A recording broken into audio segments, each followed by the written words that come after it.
Okay, so I'm going to talk about the methodological challenges in constructing the thematic corpus that I was involved in, as Henry said.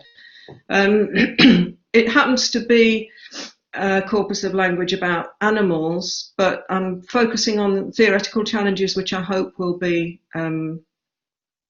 relevant to other areas too.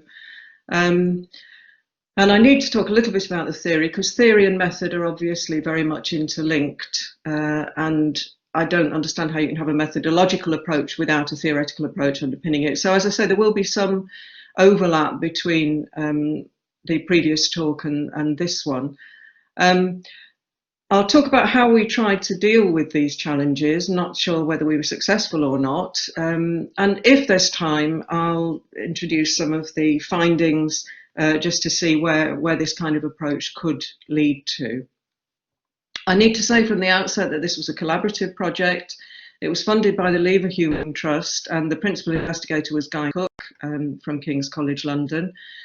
The two research associates are no longer research associates on the project, which finished a couple of years ago. They now both have full academic positions, I'm pleased to say, and both the PhD students also have successfully defended their theses and are now doctors in their own right.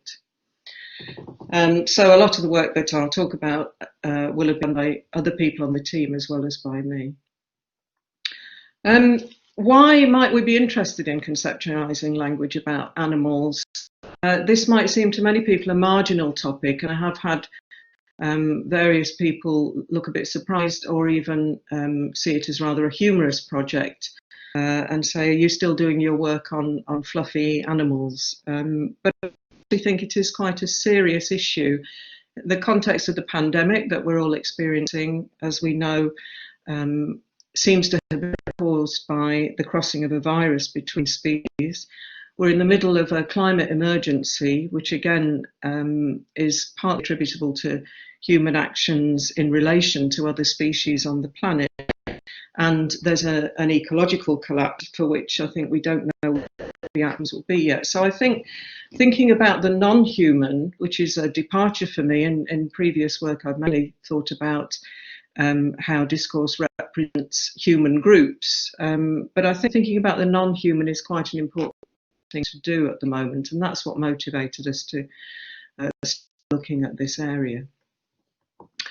Felix talked a lot about the way in which concepts shape our thinking, and of course, coming from more of a discourse analysis background, I think about how words shape our thinking. So those of you who are familiar with linguistics will know the work of Michael Halliday, and in a seminal article he wrote in the context of eco-linguistics, the study of language and ecological processes, he made this comment, but it could have come from any one of a number of linguists looking at, as isn't a million, the quote from Foucault that Felix mentioned, language is a part of reality, but it also helps to shape reality, and it is always some sort of semiotic layer between our experience and how we think. And of course, once language becomes established in particular ways, it is a participant in the shaping of historical processes. But I've also got a quote from an ornithologist who wrote a book called The Genius of Birds, who also noted the way in which naming, in her case, the natural world, influences the way we think about other species and experience. So the role of language in concept formation is something that I think is very relevant here. And it's particularly relevant when we're thinking about the other than human. We obviously have a lot of research that's been done on of human groups and the damage that that can do when it's done in particular ways. But it also applies to the non-human. And that which is named becomes noticeable. John Dubé, who's a philosopher of biology, thinks that we should take a pragmatic approach to systems of classification, and clearly there has to be some way of operating our minds to conceive of and retain in the memory the characters of the objects in question. And again, this overlaps a lot with what Felix was saying about concept formation and about critical approaches to concepts. But the idea of a species, which is something obviously we had to grapple with when we were thinking about forming a corpus of words about animals and texts about animals, the idea of a species is actually a very contentious one and has been described as one of the most persistent problems in the philosophy of biology. So straight away, one of the common sense concepts, like there are different species of living things, starts to become problematic. Dupre deals with this by wanting to distance himself from the idea that life is a set of separate entities interacting, and wants instead to propose the idea of a deeply intertwined set of processes, which calls the idea of separate species into question in quite a profound way. And then you have the different concepts of species from what might be loosely called folk taxonomies or common sense taxonomies, scientific taxonomies, again a distinction that was touched on earlier on this morning. And we were interested in a way as well to see whether there was any sense of developing discursive taxonomies, which things are grouped together in which ways when different sorts of living organisms are talked about in different kinds of texts. There's then the question of whether these ideas about animals are universal or whether they are culture specific, language specific.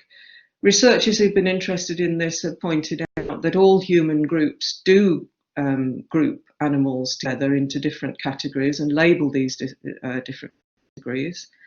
And I noticed someone citing her in the questions earlier on, has pointed out that the basis of classification, while there may still be processes of classification, may differ considerably from language to language. And then even within one linguistic community, the different needs that people have for wanting to make classifications of species will influence how they do it. And so people tend to gravitate towards workable classifications, allow them to communicate for their own purposes. So if you're a chef dealing with animal products as meat, you may have a very different way of talking about the products from animals from, say, a conservationist who's trying to preserve biodiversity, for example. So all of these things have an influence on the terms that are used for classifying animals into different groups. And these terms are not new. And again, here's an overlap, I think, with the critical and political side of concept formation and its link with linguistic discursive patterns. One of the things that we know is that naming and classifying terms tend to be influenced by what matters for human beings. So, for example, it's been estimated, and all of these are very, very rough estimates, and I'm not an expert in this, but following from people who study biodiversity, there is something like 5,600 mammal species, if we accept the idea of separate species, which I think we have to do for the purposes of talking about this. Whereas you've got 600,000 estimated species of arachnid. Yet in terms of discovered and names, 98% of mammals are estimated to have been discovered. There's only 17% of arachnids. And again, I think this reflects the difference between the way in which larger creatures feature in human experience compared with smaller ones that don't impact on our way of going about our daily lives in the way that larger animals do. And if we get down to the level of microorganisms, it becomes even more complex. And of course, again, there are billions of living things which may not even have been named yet, if you go down to the microscopic level. Another way in which the influence of human perception affects what gets named and what gets classified is in the degree of delicacy that goes with species. So if you think about a species, a single species like the domestic dog, there is, through the Kennel Club, which organises dogs for showing and separates out breeds and so on, a huge range of names for subcategories of that particular species. Or an animal that's very important in human experience, like the horse, in all sorts of ways, as a working animal, as an animal that's deployed for human sport, and so on. You have this idea of pedigrees, where it's almost like an aristocratic personage that any individual animal may have.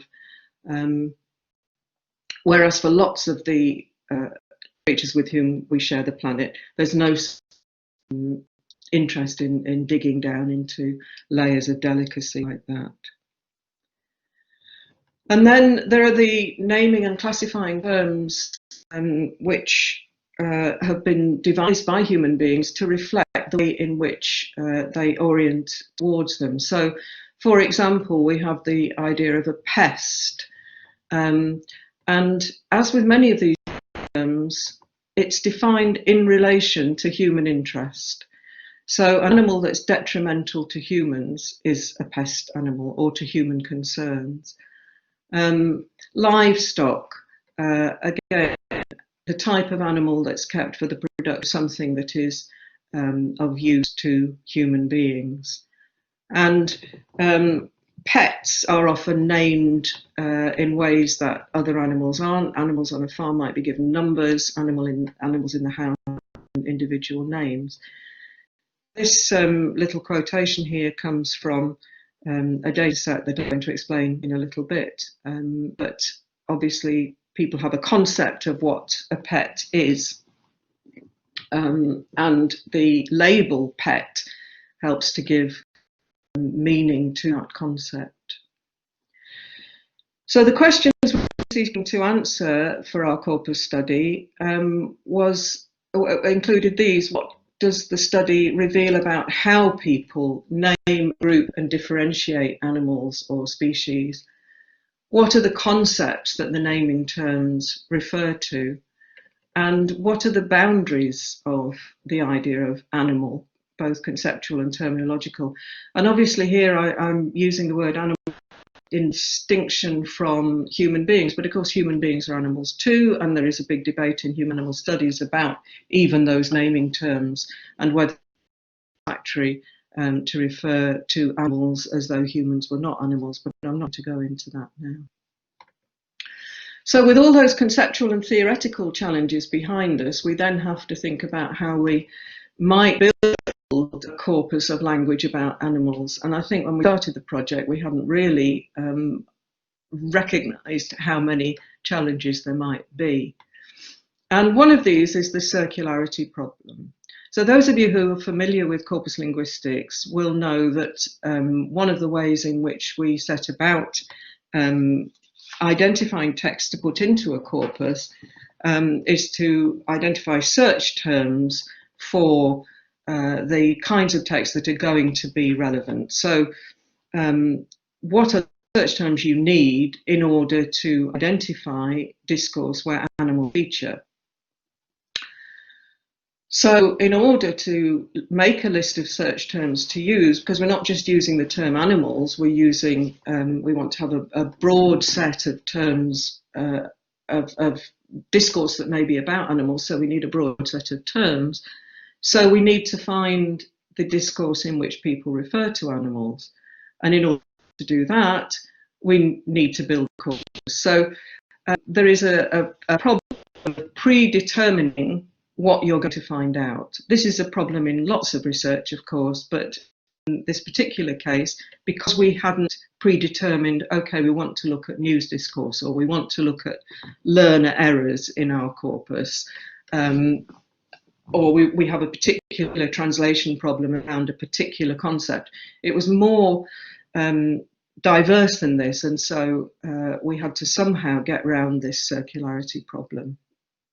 So one of the things we did was that we set some parameters, and we said we'd deal with a particular time frame, that we would restrict our selection of texts to English, and I've got British English there because American English in particular tends to have a lot of different terms for things like in the area of how animals are used and understood. But again, I'm not going to go into that in depth today because there isn't time.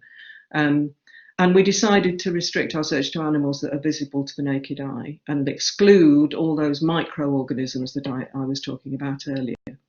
Just a couple of caveats to that. Each of the PhD students expanded what we're doing here, so that one of them, Emma McLaughlin, looked at a diachronic approach to language about particular wildlife in this country, but in earlier phases in the past. And the other student, Andra Durasovian, looked at contrasts in English and Romanian in relation to representations of particular animals. So although the main corpus was constructed around these parameters, we did also want to look at cross-linguistic comparisons and a diachronic comparison. Decided that the way to go would to make use of existing data sets, and we wanted not to just have news text, which often corpus studies rely on news text, but we wanted to have a heterogeneous range of text types, and we didn't want to look only at those that are self-evidently about animals, where people may have had a particular orientation. We wanted to see how animals crop up occasionally in various kinds of discourse. So we started by deriving a list of search terms from prior research, and another problem we had was to eliminate noise. Animals are used as metaphors extensively in English, and I'm sure in other languages too. So often you come across reference to somebody being foxed, or to somebody badgering somebody else. Human surnames are from animals, names of companies and so on. So there's quite a lot of noise, both from metaphors and from naming systems, that we had to somehow get rid of. So we started off by drawing on existing data sets. So Guy Cook, the principal investigator, had already worked on looking at how organic food is promoted, and so had some material that dealt with animals in organic food production. I'd done some work on David Attenborough's documentary series and how he talks about animals in those. There are a few people who are working on things like which relative pronouns are used for animals, which animals get to be called who, and which get to be just which. And then there was the mass observation project that I mentioned before, where Nikki Charles, who's Professor of Sociology at Uni of Warwick, had issued this directive on animals and humans. We've put up, so I won't go into all the methodology about that. If you want to know more about that, there is a paper that we wrote together on it. But just to give you a rough idea of what that data set was, these are self-selecting people who respond to the mass observation project, which aims to collect contemporary observations about all sorts of things from people who just are willing to respond to these so-called directives. So we had just over 100 accounts in digital form of responses to questions about how animals feature in people's lives. So they answered the broad question, what do animals mean to you? And then these prompt questions about whether they share their home with animals, in other words, whether they have pets, whether they work with animals, how they feel animals might contribute to their well-being, whether they use animal products, eating meat, wearing clothing, and so on. So there's a range of prompts to give people a wide opportunity to think about how animals feature in their lives. And from that, we derived 445 naming terms for animals. And you can see in this table the most frequent. that they're mostly mammals, and that if you separate out singulars and plurals, they're very kind of predictable, common sense sorts of naming terms that you would expect. So having produced a provisional list of naming terms about animals, we then decided, okay, we'll take other texts that are self-evidently about animals. So transcripts of the wildlife broadcasts that I've already mentioned, the websites that Guy Cook had collected data from for his previous project.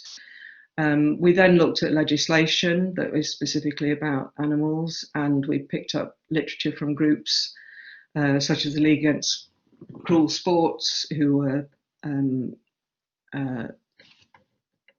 campaigning about things to do with animals. So there we had a starting point for lists of search terms. So how do we go identifying text from more general sources?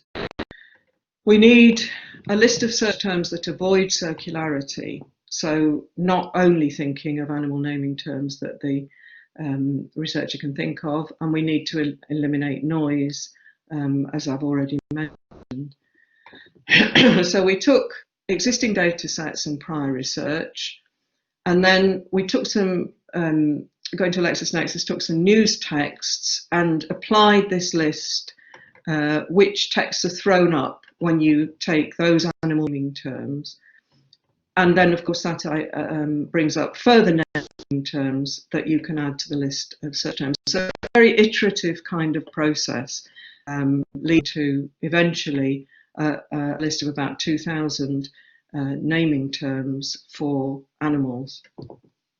So in the end, our corpus consisted of the transcripts of broadcasts, the campaign literature, including from groups that are in favour of things like hunting and shooting birds and so on. It wasn't. We tried not to be one-sided on this. The promotional texts that I've mentioned, the legislation, we were given access to a subset of Elsevier journals and filtered these to identify articles that were primarily about animals, institutional texts from places like zoos, and the news corpus and the mass observation project, as I mentioned. We also, because of Guy Cook's methodology that aims not just to have texts for the analyst to look at, but also wants to explore the producers of the texts and their attitudes towards the language, and receivers of the texts and how they respond to the language, we also did a range of interviews and a range of focus groups with different people. And the interviews were with people we identified as being producers of language about animals. So again, this was quite a wide range of people from different stances. So people who make wildlife, like Chris Packham and David Attenborough, people who advocate for animal rights, and people whose job involves things like exterminating certain animals, like the British Pest Control Association, scientists, RSPCA, sorry, and so on.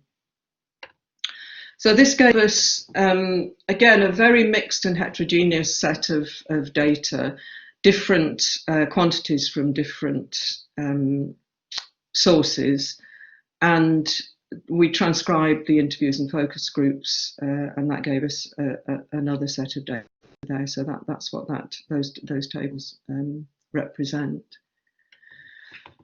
And then we, in data processing, we tagged the corpus for part of speech. Again, speech is a concept, and there are corpus analysts who prefer to derive patterns in the data from the data itself rather than presupposing parts of speech. So I think that's an interesting aspect of corpus analysis. But we used a pos tagger, and we tagged every animal naming term. And this allowed us to ask questions like, which kinds of adjectives modify which kinds of animals? If you're not a corpus analyst, don't be put off by this rather complicated looking regular expression, but it leads to things like this. So you have a colour term in front of black rhino, you have a descriptive term in front of cat here, a feisty cat, a black rhino. So it's a little example of which kinds of adjectives pre-modify which kinds of animals. Now, Henry, have you got time to do a little bit of brief illustration of some data, or shall we stop there? I think you've got 2-3 minutes, if that's enough. Okay, I'll just whiz through this then very quickly. So if we just take the news corpus, these are the newspapers that were accessed using LexisNexis, and the methodology for this, again, is written up in a paper that I wrote with Chris Pack, who did most of the work. Trying to find particular news texts that feature animals, and not necessarily as their main story, but maybe incidentally in a news article. And one of the ways we went about analysing it, and this is quite rough and ready, but I thought you might be interested to see it. So one of the things is, again, look at the words that occur most frequently. They are the kinds of words, I think, if I had said to any of you, name me some animals, these might well be the kinds of animals that would have come to mind. But we looked at collocates of the word animals in the news corpus. And this is, as I say, a very rough and ready kind of semantic classification. So you get some grammatical terms. You get a lot of quantifiers in news text discussion about animals. You get references to other humans, but particular roles, farmers and owners. You get some references to specific kinds of animals. There's a reference to harm done to animals, if you like, deaths, killing, killed, slaughter. And I had another PhD student look at killing in relation to animals as her entire PhD, because there's a lot there. Then on the other hand, you have, again, what's the role of humans in relation to animals? Prevention, protection, save, welfare. Places where animals feature, and the scientific and agential side of what humans do to animals. So did we construct a corpus of text about animals? Well, I think what we actually did was discover just how anthropocentric, in other words, human-centered language about animals tends to be. We're concerned about controlling them through legislation. We're concerned about what they can give us in terms of financial exchange. Animals themselves as agents of processes don't figure hugely in the discourse about animals that occurs in our corpus. Sometimes they have an implicit role, sometimes their role is completely elided in actions and processes.